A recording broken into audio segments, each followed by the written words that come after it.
ինչ կա։ Նախքան ելույթից բուն տեքստին անդրադառնալը ես ուզում եմ մեկ անգամ եւս այս ամբիոնից հայտարարել, որ Հայաստանի Հանրապետության անկախությունը, ինքնիշխանությունը անսակարկելի է։ Եվ պետք չէ ամեն անգամ այս ամբիոնը օգտագործել երեսպաշտության մաստեր կլաս անցկացնել եւ մեզ մեղադրել ինչ-որ պետականության դեմ գործելու կամ անկախության արժեքը չգնահատելու մեր ընկերների արյան եւ հերոսական անցած ուղու արդյունքում ստեղծվել եւ առաջին հանրապետությունը եւ 90-ական թվականներից մինչեւ քարորիա պատերազմ, եթե մի քիչ ձեզ նեղություն տակ եւ նայեք, դուք կտեսնեք անկախությունը ով ավելին գնահատում եւ այդ անկախության համար մեր ընկերները իրենց կյանքի գնով որևէ մի բան չեն խնայել։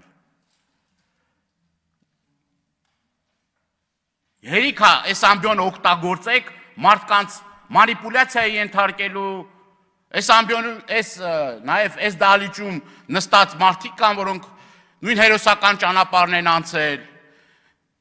իրենց ընտանիքի անդամները, իրենց հայրերը, որդիները, լավ հերիք չի, ինչ եք ամեն անգամ գալիս ու այստեղ ավել պակաս բաներ խոսում։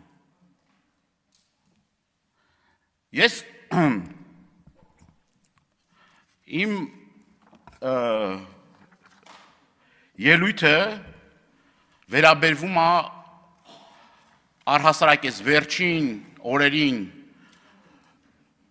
այս ահավոր սպանությունները, որ տեղի են ունեցել Հայաստանի Հանրապետությունում։ Վերջին մեկ շաբաթվա ընթացքում 4 սպանության դեպք։ Եվ փոխանակ իշխող ուժը զբաղվի նրանով, որ ոչ թե, չգիտեմ, մանր ուչաստկովի կամ չգիտեմ վարչության պետաշխատանքից ազատելով, այլ ի վերջո այդ խնդիրները վերհանելու, անկառավարելի այս քաոտիկ իրավիճակը կարգավորելու, ես ապշած եմ ուղղակի։ Ապշած եմ ձեր վերաբերմունքից։ Հանցագործությունների կրկնակի աճ։ Նայեք վիճակագրական տվյալները։ Սա ահասարսուր պատկեր է։ Ռազմբոյ, կրակոցներ, գողություն, հաշվեհարդար եւ ամեն անգամ մենք պատկան մարմիններին ասել ուղղորդում ենք, ասում ենք, որ դուք փոխանակ զբաղվեք այդ խնդիրները լուծելով, գիտեք ինչով եք զբաղված, ընդդիմադիրներին հետապնդելով, զբաղված եք նրանով, մենք էլ մեր մաշկի վրա զգում ենք, էլի դա, տնից դուրս ենք գալի մի քանի օպերատիվ աշխատող մեր հետևից ֆռում է, ասում եք պաշտպանում է, բայց ես այդ պաշտպանվածությունը չեմ տեսնում, որպես մարդ, որը 7 անգամ մեքենա թալանել են, 2 անգամ ջարդել, մի անգամ էլ այրման փորձար։ Պարոն Քոչարյան, որ պաշտպանում են, այդ քիչ այդպես բաներ կատարում են։ Ձեզ են պաշտպանում, մեքենան չէ, լռություն դահլիճում։ Այդ մեքենան մերն է, մենք ենք այդ մեքենայի մեջ նստում։ Մի անգամ էլ արգելակների հետ կապված խնդիր ա եղել։ Եվ այս խնդիրները ես ոչ թե իմ անձի վրա եմ ուզում կենտրոնացնել այդ ամեն ինչը, այլ ցույց տալու, որ դուք ոչ թե զբաղված եք նրանով, որ օրինակ կանչեք ոստիկանապետին, կանչեք իրապահ համակարգի ներկայացուցիչներին եւ պահանջեք, թե ոնց եղավ, որ նույն Փարաքարում 8 ամիս շարունակ պայթունավտանգ իրավիճակ է ստեղծվում, միջանձնային հարցեր են լինում, այդ գաղտնալսելուց լավ եք, Բա այդ որ գաղտնալսում եք, նա ձեզ հետաքրքիր չի ինչա տեղի ունենում, ինչա կատարվում։ Ասում եք վենդետա է, բայց վենդետան ինչի արդյունքում է տեղի ունենում։ Վենդետան տեղի է ունենում, երբ որ պետություն չկա, իրապահ համակարգը պատշաճ չի աշխատում, եւ մարդիկ զբաղված իրենք ստիպված են իրենց հարցերը լուծել այն ձևով, որը որ անընդունելի է։ Անընդունելի է։ Անընդունելի է։ Անընդունելի է։ Հակոբյան, նախազգուշացում։ Չի կարելի, այսպես նախապես զգուշացրեցի։ Պարոն Դանիելյան, մի քիչ ցածրելի խնդրում եմ։ Լռություն։ Մեր հայրենակիցները անպաշտպան են, փոխարենը պաշտպանված են իշխանության ամենաբարձր օղակներում գտնվող անձիկ։ Տեսեք ոստիկանական համակարգը ինչով է զբաղված։ Կառավարության շենքի մոտ հազարավոր ոստիկաններ, դաչայի մոտ հազարավոր ոստիկաններ, միջպետական ճանապարհի վրա, երբ որ պաշտոնյաները գնում են, ուրեմն ամբողջ ճանապարհի երկայնքով ոստիկաններ են, հազարավոր ոստիկաններ են շարված։ Այդ ոստիկաններն էլ քիչ է, մի հատ էլ փրկարար ծառայությունից են մարդ բերում է, կենդանի պատ են ստեղծել։ Եվ այս կրիմինալային իրավիճակը, որ Հայաստանում կա, կրկնում եմ, մեր քաղաքացին իրեն անպաշտպան ազգում։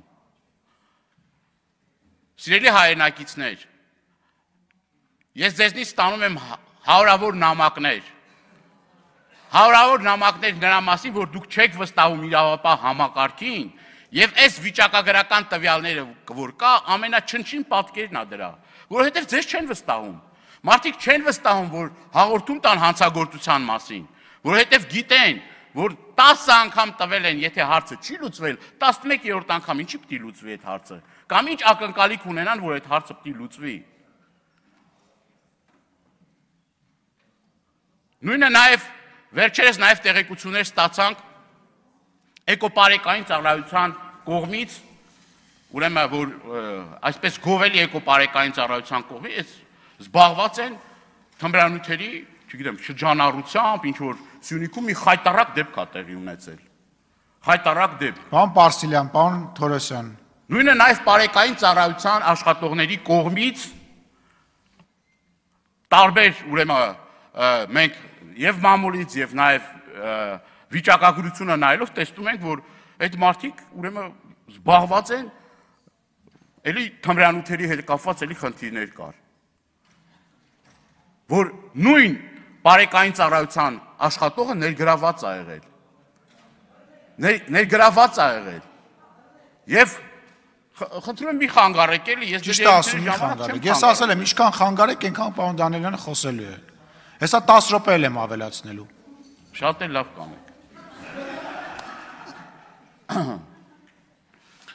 Սիրելի հայրենակիցներ, ես մեկ անգամ եւս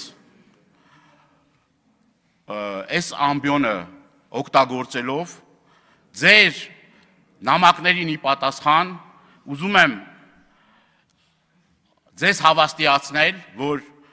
ընդդիմությունը իր եղած գործիքակազմով ամեն ինչ անելու է, որպեսզի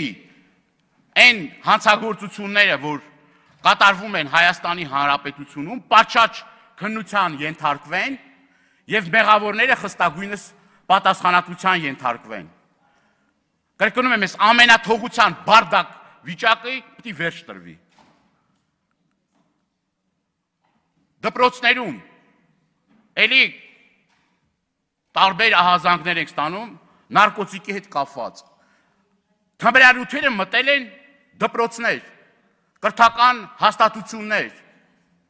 եւ այս ուղղությամբ նորից էլի 0 աշխատանք։ Չկա, չենք տեսնում։ Չենք տեսնում այդ աշխատանքը։ Եվ վերադառնալով այդ թեմային, որը վերաբերվում է Փարաքարին, Սա ոչ թե պետք է դուք